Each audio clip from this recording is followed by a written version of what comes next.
আজকে কিন্তু অনেকগুলো ডেলিভারি আছে, সো লেট হওয়া যাবে না। আর হ্যাঁ, আজকে কিন্তু সন্ধ্যা পর্যন্ত ডেলিভারি আছে। বাবা, আজকে তো তোর ছোট বোনের জন্মদিন, সন্ধ্যার আগে চলে আসিস। চেষ্টা করব।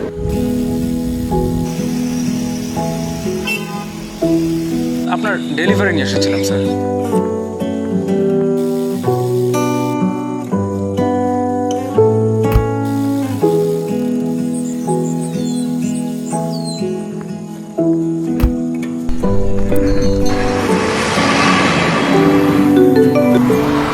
হ্যালো মা।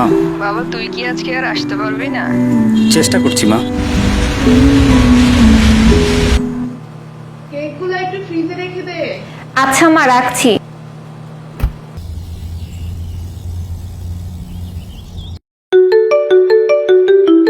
Hello ma'am. এই যে ভাইয়া, জি। একটু দাঁড়ান। এই নিন, আমার ছোট বোনের জন্মদিন, তার কেক। আমার জন্য? আচ্ছা, খাবারটা? খাবার নিয়ে আপনাকে ভাবতে হবে না, তার জন্য আছে ওয়ালটন ফ্রিজ। এবার আপনি একটু বিশ্রাম করুন। ওয়ালটন ফ্রিজ, ভালো থাকুক আমাদের খাবার এবং খাবারের পেছনের মানুষগুলো।